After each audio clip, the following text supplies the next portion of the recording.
Oke. Di sini kita topiknya itu adalah sebentar, saya space dulu ya. Nah, kelihatan kan share screen saya? Iya, Pak. Kelihatan, Pak. Bisa, Pak. Oke.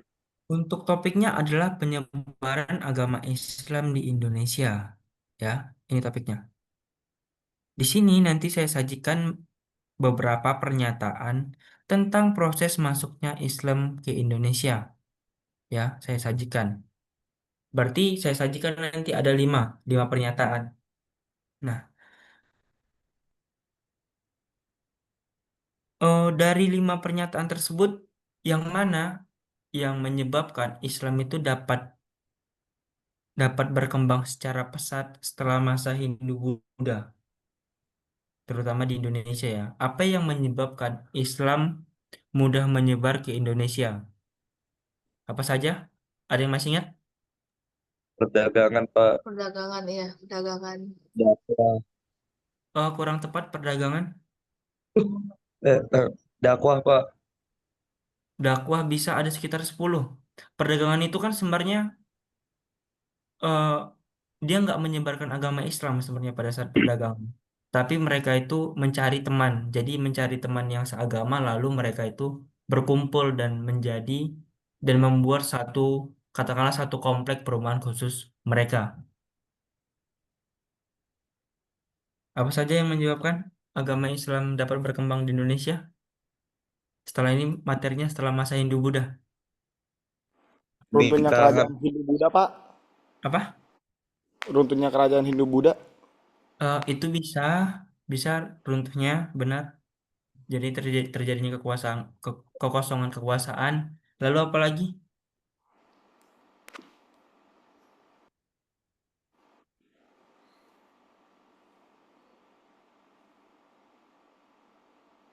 Apalagi yang menyebabkan agama Islam dapat berkembang di Indonesia setelah masa Hindu-Buddha ini materinya. Coba di searching di Google apa-apa saja. Satu anak yang Eh, searching dibacain. Kalau misalnya ini bisa nggak Pak berdirinya Kesultanan Islam? Hmm, masuk, tetapi itu sudah setelah penyebaran. Nah. Kan mereka setelah nanti penyebaran kan ada berapa? Ada sekitar 10 gitu kalau di buku. 10 baru nanti setelah tersebar dan terjaring makin banyak pengikutnya baru nanti mereka mendirikan kesultanan-kesultanan seperti Kesultanan Demak, Kesultanan eh, Mata eh, baru ada nanti Mataram Islam, baru nanti lagi ada kesultanan di Sulawesi gitu saya lupa Ternate Tidore apa gitu. Coba di searching di Google salah satu orang. Pernikahan, Pak. Ya, pernikahan bisa, benar, apalagi Akulturasi budaya, Pak. Pendidikan kali, Pak. pendidikan bisa kalau akulturasi kurang tepat. Akulturasi kurang tepat. Apa yang menyebabkan Islam? Ayo dicari di Kalau Google. kayak kalau kayak pesantren bisa nggak sih Pak kayak pesantren gitu? Oh, pesantren bisa.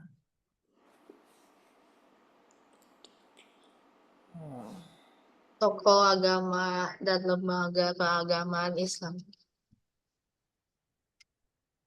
Oh, masih sangat jauh. Saya bacakan di buku aja karena kalian ini sedikit lama gitu ya. Saya Kesenian bacakan di kali, buku. Pak. Kesenian bisa. Kesenian itu waktu itu ada melalui wayang, dakwah juga tadi benar ya. Oke. Politik bisa nggak, Pak? Apa? Politik. Politik bisa tapi sudah sangat jauh konteksnya. Oh, oke, Pak.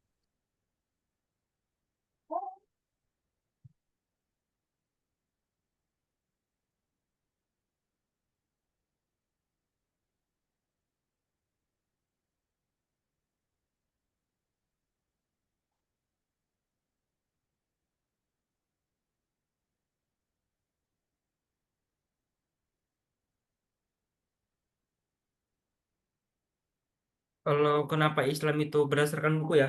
saya bacakan, tapi nanti di jawabannya itu ada di salah satu ini. Kan ada saya buat 5 pilihan, yang benar hanya ada 3 pilihan ya. Ingat, yang pertama itu karena perdagangan. Perdagangan ini sudah tidak termasuk di pilihannya. Lalu ada pernikahan, lalu ada pendidikan, ada seni budaya, ada dakwah tadi benar, ada tasawuf, lalu juga ada eh, Islam itu tidak mengenal sistem kasta, lalu untuk masuk Islam itu sangat mudah, hanya mengucapkan 2 kalimat syahadat, lalu selanjutnya itu penyebaran agama Islam itu disebarkan secara damai. Oke, di sekitar beberapa poin tadi itu ada jawabannya. Oke, perlu diingat ya. Saya next langsung ya ke soal nomor 16. Di soal nomor 16 ini materinya mengenai proses geografis mempengaruhi ekonomi. Nanti saya sajikan teks perbandingan 2 wilayah, yakni antara dataran rendah dan dataran tinggi gitu ya. Nah, kalau dataran tinggi biasanya itu di bidang ekonominya ada peternakan, perkebunan, pertanian gitu ya. Kalau dataran rendah itu dia ada nelayan, ada juga pertanian juga ada, tapi itu pertanian hidroponik gitu yang modern. Tetapi di soal nomor 16 ini kita agak konteksnya tradisional bukan modern. Jadi nanti dihilangkan itu eh perdaga nanti dihilangkan itu konteks pertanian dan peternakan modern gitu ya. Maksud peternakan dan pertanian modernnya itu ialah seperti pertanian hidroponik, seperti kalau peternakan itu katakanlah seperti eh, yang hewan-hewan yang bisa di dataran tinggi gitu ya, peternakan apapun itu. Tapi di dataran rendah itu bisa juga sebenarnya. Kalau yang orangnya sudah mempelajari lebih dalam mengenai bidang peternakan. Nah, saya waktu itu pernah berkunjung gitu ya ke salah satu teman saya gitu anak UGM ya ke jurusan peternakan. Itu mereka itu katakanlah mereka tuh bisa mengelola peternakannya itu di dataran tinggi itu apa aja ya? Katakanlah kayak seperti kalau kambing bisa dataran rendah, dataran tinggi. Kalau kerbau dataran rendah, katakanlah hewan A gitu ya, biar lebih cepat. Hewan A itu hanya bisa di dataran tinggi, tetapi yang di teman saya itu, saya lupa itu nama hewannya apa. Mereka itu bisa apa ya, mengakomodir itu teknik yang sekiranya membuat hewan itu bisa layak dan berkembang biak itu di dataran rendah. Itu bisa. Tapi tolong itu dikesampingkan. Kita agak lebih tradisional aja kita pola nanti anak-anak menjawabnya. Lalu kalau di dataran tinggi itu biasanya kenapa bisa ada perkebunan? Biasanya karena tanahnya subur, gitu ya. Karena tanahnya subur. Tetapi eh dataran rendah juga beberapa juga ada wilayahnya yang subur, gitu ya. Lalu kalau kita karena ini berbicara ekonomi, otomatis dia ini kan aktivitas ekonomi otomatis ia akan melingkup banyak hal. Bukan hanya tanah subur, mungkin kalau daerah pegunungan itu kan aksesnya sangat sulit gitu ya karena jalannya yang curam, tanjakannya yang curam, jalannya belum bagus, sedangkan dataran rendah itu hampir secara menyeluruh itu aksesnya sudah gampang gitu ya, datar, tidak resikonya tidak tinggi. Nah, gitu. Kalau di bidang ekonomi lagi itu, kalau di bidang itu kan ekonomi di bidang infrastruktur ya. Ya ada, tapi lebih luas di bidang ekonominya. Lalu selanjutnya itu contohnya berbicara dia itu di dataran rendah biasanya itu kalau kita katakan beberapa ada yang subur otomatis ada yang tidak subur kan. Sedangkan di pegunungan itu sebagian besar subur karena ya tempat terjadinya entah itu letusan Gunung Merapi atau bahkan hal lainnya itulah yang nanti menyebabkan tanahnya subur. Nah, yang saya jelaskan tadi itu gambaran soalnya. Ya, Sekaligus itu ada sedikit menyinggung mendekati jawabannya. Sampai sini paham? Oke, paham. Selanjutnya yang ke soal nomor 17 itu topiknya faktor pendorong kedatangan bangsa Barat. Nah, di sini nanti saya sajikan mengenai eh, bangsa Spanyol dan Portugis gitu ya. Disajikan deskripsi mengenai kedatangan bangsa Spanyol dan Portugis. Anak-anak itu dapat mengidentifikasi slogan yang memotivasi penjelajahan samudra itu apa. Ada apa saja? Oke, nanti Pak. itu anak-anak saja yang menjawabnya ya. Kalau yang udah tahu jawabannya, ya itu puji Tuhan. Oke, udah tahu jawabannya? Kalau udah tahu, saya mau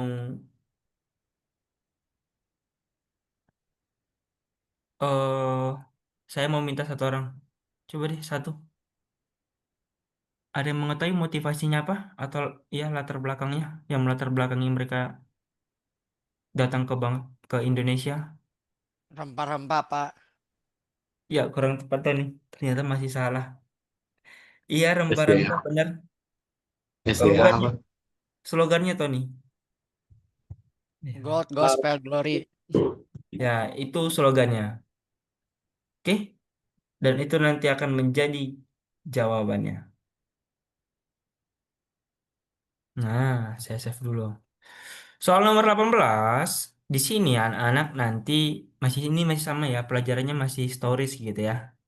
Eh, diminta tunggu sebentar maaf. Topiknya itu adalah perlawanan terhadap pemerintahan Hindia Belanda gitu ya. Di sini anak-anak itu nanti diminta menganalisis penyebab utama kegagalan serangan kedua Mataram ke VOC. Iya, siapa tadi yang ngobrol? Ada yang mau ditanyakan?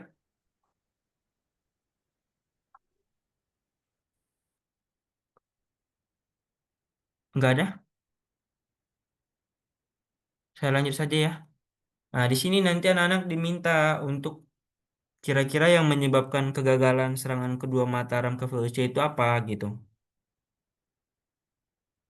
Kira-kira apa yang menyebabkan kegagalannya? Kok bisa bisa gagal Mataram kuno, terutama yang dipimpin oleh Sultan Agung.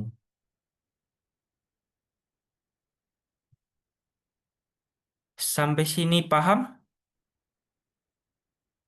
Paham, Pak. Oke, paham. Seriusan? Oke. Iya, Di sini tadi kalau yang ini tuh soal nomor 18 itu kelas 9D Jocelyn sama Jessica itu sudah tahu jawabannya. Jadi ya kalian bisa nanti sharing-sharing atau apa gitu ya. Oke, saya next soal nomor 19 itu ini berbicara 19 sama 20 itu berbicara mengenai kehidupan ekonomi pada masa Orba dan soal nomor 20 ini kehidupan politik gitu ya. Maaf ini salah ini.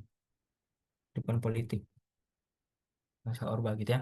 Kalau soal nomor 19 itu nanti saya sajikan daftar dampak kebijakan Orde Baru. Di sini anak-anak dapat mengklasifikasikan capaian positif di bidang ekonomi dan kesejahteraan rakyat dengan benar. Ini dari 9 kelas belum ada yang benar ini jawabannya. bentar Pak. Ini kayak maksudnya kayak mana Pak? Kayak Nanti ini saya sajikan beberapa poin gitu ya, beberapa pernyataan. Ada sekitar 5 pernyataan. Yang benar hanya 3 pernyataan, tapi dia di bidang ekonomi.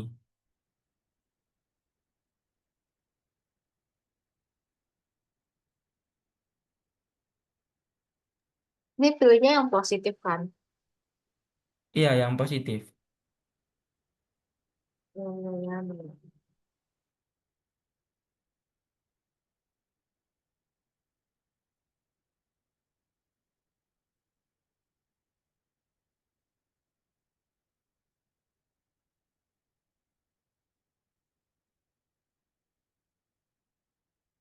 Ini yang pilihnya yang positif ya. Gimana? Ada yang mau ditanyakan lagi? Ini nanti saya kasih tahu ya. Ini pilihannya nanti agak mengecoh dua gitu ya.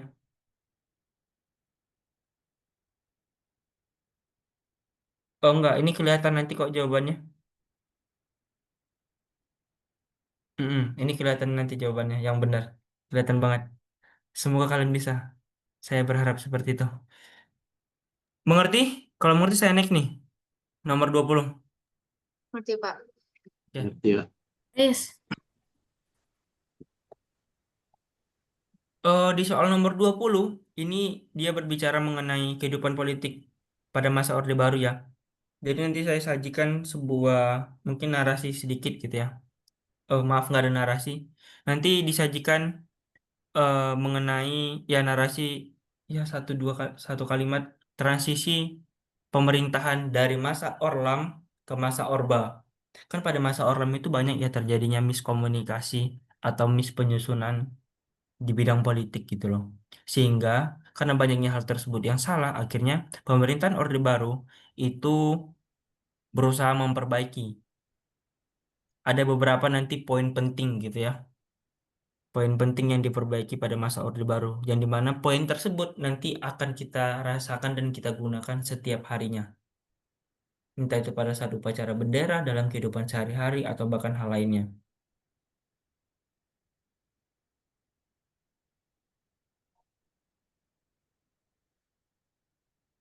Ingat ya, di sini nanti mengidentifikasi tujuan utama pemerintahan Orde Baru secara politik terhadap konstitusi negara. Ingat, di bidang politik. Di bidang politik. Kalau anak-anak nanti bisa memilah sama seperti yang sebelumnya, sebelum kita di istirahat tadi yang 10 menit, itu saya rasa anak-anak nanti bisa menemukan jawabannya dengan mudah. Saya kasih clue sedikit. Di dalam pilihan ganda, itu hanya satu yang di bidang politik. Yang lainnya itu di bidang sosial, lalu di bidang ekonomi. Oke? Hanya satu di bidang politik. Ini kelihatan banget jawabannya. Sampai sini paham? Paham. Oke. Oh, mohon maaf, saya mau nanya dulu, apakah ada yang muslim di sini? Gak ada ya? Kalau nggak ada, biar Bapak, saya lanjut. Gak ada kan? apaan? Apakah Yang ada? Muslim di sini ada nggak? oh, enggak. Kalau ada, mungkin bisa mengikuti sholat terlebih dahulu ya. Atau azan atau apa gitu. Soalnya di tempat saya sudah azan. Azan maghrib. Saya juga ini, kita lanjut aja ya. Agak Iya, Pak. nanti semisal ada, ya, case-nya gimana? Oh, enggak, silahkan, Pak.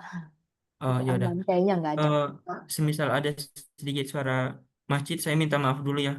Karena mungkin agak benturan dengan suara saya gitu. Saya lanjutkan ke soal nomor 21.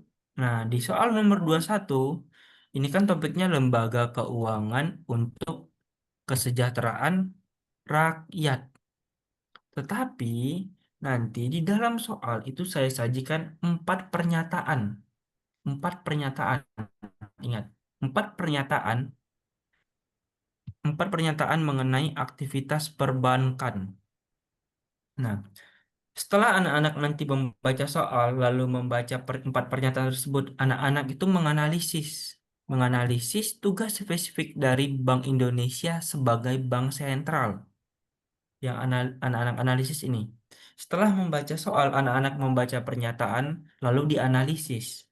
Kira-kira dari 4 tersebut, 2 pilihan mana yang benar sebagai tugas spesifik Bank Indonesia sebagai bank sentral.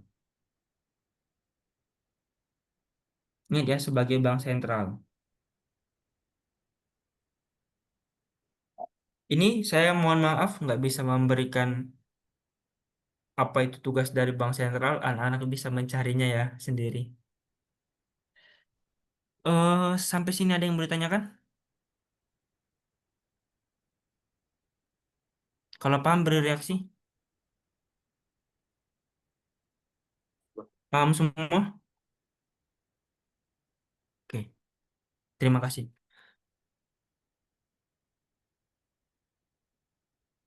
Walah hujan. Untuk soal nomor 22, eh, soal nomor 22 ini topiknya, ini materinya materi sosiologi. Nggak ya, materinya sosiologi. Nah, karena materinya sosiologi, nanti saya sajikan ilustrasi tentang demonstrasi buruh. Ya, sekitar 2 kalimat. Setelah saya sajikan 2 kalimat ilustrasi, lalu nanti ada pertanyaan seperti ini. Dampak positif yang muncul apa setelah adanya konflik demonstrasi? Nah, peserta didik nanti dapat menganalisis dampak positif yang muncul bagi internal kelompok yang terlibat konflik. Kira-kira dampak positif adanya konflik itu apa? Terutama di konflik yang dimaksud adalah demonstrasi. Suara Kira-kira kita apa? suara kita didengar DPR. Oke, bisa, tapi masih agak sedikit sangat jauh gitu ya. Tapi masuk jadi salah satunya gitu. Suara kita didengar. Nah, di sini saya kasih tahu lagi di soal nomor 22 yang demonstrasi ya, khususnya yang demonstrasi. Itu nanti ada sekitar 2 jawaban yang mendekatin. Tetapi yang benar hanya ada satu. Tetapi ketika menjawab, usahakan kalian jawabnya jangan. Kan kalau demonstrasi orang-orang pasti bilangnya seperti tadi. Suara kita didengar. Suara kita didengar di dalam proses demonstrasi itu adalah hasil akhir dari demo. Benar? Kira-kira yang membentuk mereka sebelum terjadinya demo itu apa? Atau saat berlangsungnya demo itu apa? Apa ke bahasa bakunya? Ingat, ketika kalian demonstrasi itu eh, bukan yang jawabannya nanti pokoknya bukan hasil akhir ya, tapi tahap awal sampai tahap pertengahan. Kira-kira apa yang muncul di sana? Kok bisa dan kok mampu mereka bertahan gitu? Bertahan dari awal sampai pertengahan hingga akhir. Tetapi kita poin utamanya cuma dari awal sampai pertengahan, bukan hasil akhir ya, bukan outputnya. Kalau outputnya kan pasti suara kita didengar. Lalu eh, adanya keputusan yang baru dari pemerintahan mau berdiskusi itu kan hasil akhir. Oke? Yang jawabannya nanti itu saya kasih clue-nya dari awal terbentuknya sampai pertengahan, bukan hasil akhir. Hasil akhir itu kan sama aja kayak ini kan sama, berarti mereka satu tujuan, itu hasil akhir, satu tujuan akhirnya. Yang saya butuhkan adalah hasil dari awal hingga pertengahan. Makanya ini berkaitan nanti dengan sosial, kehidupan sosial.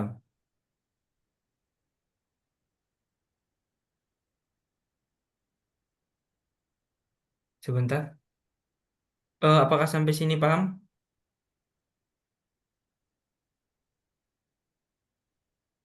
Oke, paham ya. Paham, Pak. Ingat ya, Paham, Pak. saya tegaskan lagi, sekali lagi. Jangan hasil akhir. Terus jangan pokoknya dia tidak membahas hasil akhir, tidak ini, tidak membahas mengenai kepentingan gitu ya. Tetapi dia dari awal sampai pertengahan. Oke, itu ya. Terima kasih, saya next. Ke soal nomor 23. Awal sampai tengah. Eh, Oke. Soal nomor 23 itu materinya historis. Imperialisme di Indonesia. Tetapi perlu diketahui gitu ya. Imperialisme itu terbagi menjadi dua. Imperialisme modern dan imperialisme kuno gitu. Tetapi kalau yang saya masukkan ke dalam soal itu adalah imperialisme modern. Nah, di sini eh, anak-anak nanti itu harus bisa menganalisis perbedaan karakteristik, tujuan, dan dampak antara imperialisme modern dan kuno. Kenapa ini harus paham anak-anak? Karena di pilihan gandanya nanti itu ada tiga, tiga imperialisme kuno dan satu imperialisme modern yang nanti akan menjadi jawaban. Oke. Tetapi di sini itu jawabannya bisa dikatakan hampir semuanya sangat logis. Karena sama-sama dari karakteristik, tujuan, dan dampak dari imperialisme kuno, kuno dan modern tersebut gitu ya.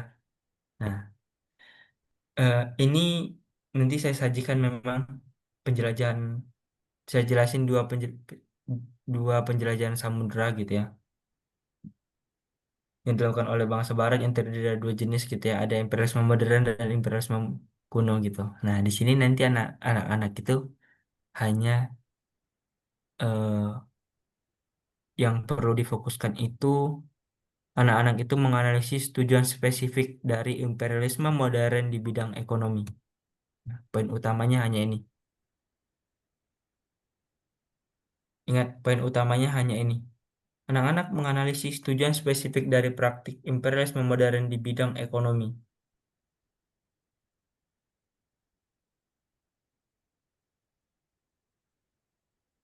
Ini ya, hanya fokusnya di sini saja.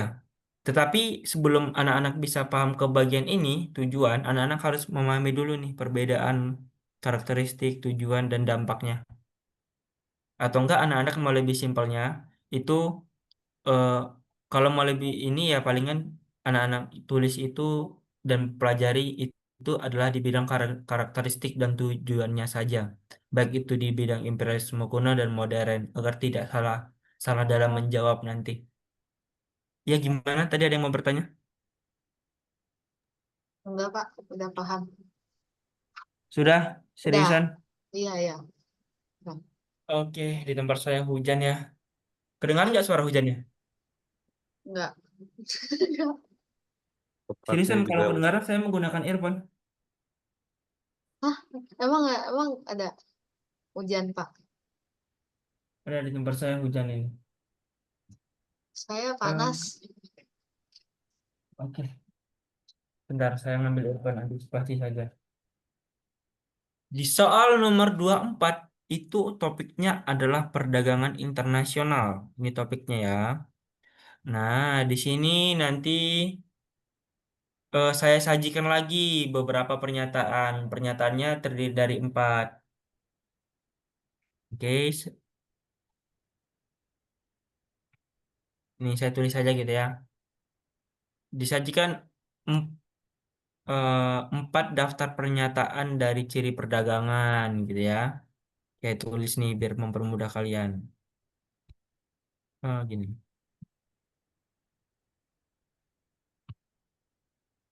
Nah, di sini nanti setelah anak-anak membaca soalnya dulu gitu ya. Anak-anak setelah membaca soalnya lalu dianalisis 4 pernyataan tersebut. Yang nanti hasil analisisnya itu mengarah ke ini. Membedakan ciri spesifik yang hanya dimiliki oleh perdagangan internasional itu apa? Ingat ya, ciri spesifik. Yang benar dari 4 pernyataan tersebut hanya 2. Ingat, hanya 2 yang benar. Dari ciri spesifik yang hanya dimiliki oleh perdagangan luar negeri. Itu hanya 2 ya nanti jawabannya. Ya, Pak. Dari 4 pernyataan itu ya. Iya, dari 4 pernyataan yang benar hanya 2. Entah itu 1, 2, 2, 3, 3, 4, atau 1, 4 gitu. Misalnya seperti itu, tapi di pilihan ganda berbeda ya. Sampai sini paham? Paham. Paham. Oh Mbak, iya, ini nggak apa-apa dilanjut terus sama kalian. Maksudnya? nggak apa orang saya Nggak pilih saya apa-apa, juga. Pak. Ya udah, oke. Terima kasih atas kerelaannya membagi waktu untuk membahas kisi-kisi ini.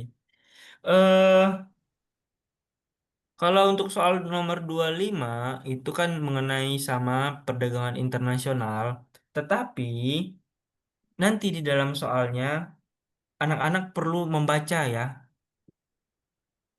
mengidentifikasi faktor yang bukan. Ingat, yang bukan. Faktor yang bukan merupakan pendorong perdagangan luar negeri itu apa? Yang bukan ya. Yang bukannya apa gitu? Faktor pendorongnya. Nah, ini juga jawabannya kelihatan satu yang benar, yang lainnya jangan sampai terkecoh. Oke? Ini soal nomor 25. Jangan sampai terkecoh ya, ingat ada kata bukannya. Berarti faktor yang bukan merupakan pendorong perdagangan luar negeri. Oh, sampai sini paham? Beri reaksi?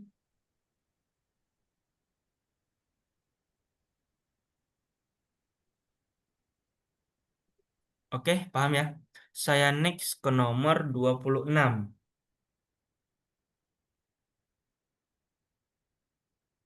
Soal nomor 26 ini juga gampang gitu ya, penyebab perubahan sosial gitu soalnya. Nah, di sini nanti saya sajikan pertanyaan mengenai fenomena globalisasi gitu ya. Peserta didik itu dapat menganalisis faktor eksternal, ingat faktor eksternal, menganalisis faktor eksternal yang menjadi pendorong utama dari perubahan sosial dalam konteks hubungan antar masyarakat. Dampak eksternal ya, dampak yang berasal dari luar.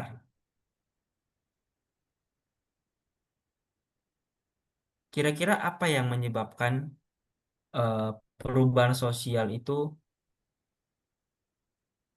dari faktor eksternalnya? Apakah adanya nanti sebuah konflik, atau bahkan nanti terjadinya perkembangan jumlah penduduk, atau nanti terjadinya interaksi dengan masyarakat, dengan lingkungan alam, atau bahkan nanti adanya interaksi dengan kebudayaan masyarakat lain. Nah, itu pilihan gandanya. Hanya ada satu yang benar. Nanti tolong beri jawaban yang mendekati dan logis dan sesuai dengan perintah soalnya. Di sini, empat yang tadi saya bacakan, itu ada dua, dua jawaban yang sekiranya sangat logis untuk benar, tapi yang benar hanya satu. Oke? Kalau paham, beri reaksi. Paham. Oke. Banyak banget, Pak. Iya dong, 45. Halo. Kan 45. Masih ada Yang 20 50 lagi. ya. Ah, Itu kurang. Atau kalau mau belajar sendiri atau mau nggak sampai mau. nomor berapa? Nggak mau. Oh, Nggak apa-apa. Jadi sama. Dibahas mending semuanya. dari Pak. Nggak apa Ya, dibahas aja semua, semuanya, Pak. Pak. Iya, Pak. Ya udah ini mau habis silakan dibuat link Zoom-nya. Tapi bisa satu soal lagi ya. Oke, Pak. Sebentar. Aduh. Kita belajar sendiri nggak ada yang masuk kotak, jujur. Ya gimana? Siapa tadi yang angkat tangan? Silakan. Mau bertanya? Pencet, Pak. Oh ya oke. Cuma do. Oke, saya lanjut saja ya tanpa membuang-buang waktu. Kita sudah 2 jam di sini. Saya kira 1,5 jam tadi cukup, ternyata tidak gitu ya. Di soal nomor 27 nanti saya sajikan sebuah narasi tentang regulasi gitu ya. Yang dimana narasinya itu berisi hanya satu kalimat tapi lumayan panjang. Bunyinya seperti ini. Perda ini bertujuan untuk mengantisipasi dinamika perubahan masyarakat yang bersifat lokal, nasional, dan global, yang berdampak pada keberadaan kebudayaan Bali dan pengembangannya. Untuk soalnya nanti bunyinya seperti ini, tapi pilihan ganda saya nggak mau baca. Dampak yang dikhawatirkan dari perubahan masyarakat terhadap kebudayaan Bali tersebut adalah, oke, itu soalnya. Dampaknya di sana. Eh, jadi setelah dari anak-anak nanti membaca soal, lalu membaca narasinya, itu anak-anak menganalisisnya dampak negatif. Ingat, menganalisisnya dampak negatif. Nah, dampak negatif yang mendasari upaya perlindungan terhadap kebudayaan daerah. Kira-kira dengan adanya faktor globalisasi kan otomatis mempengaruhi kebudayaan lokal kan, dan pastinya memberikan dampak negatif. Kira-kira dampak negatifnya apa? Seperti yang kita ketahui bahwa orang-orang atau masyarakat masyarakat Bali itu sangat kental kebudayaan dan budayanya di dalam proses penerapan di kehidupan bermasyarakat. Misalnya mulai dari pakaian, mulai dari tata krama, mulai dari kebudayaan yang misalnya ada apa kalau Bali itu, kalau Hindu hari apa? Yang mati lampu semua? Saya lupa Nyepi. lagi. Nyepi. Ya, Nyepi. Nyepi. Nah, tengok itu salah satunya. Itu saya kasih analogi yang sekiranya nanti s- dan semoga kalian ingat terhadap analoginya karena itu nanti menjadi salah satu seperti adanya jawaban yang mirip dengan itu analoginya. Apakah mengerti? Yuk, silakan keluar. Kita ke link Zoom baru Oke. soal nomor soal nomor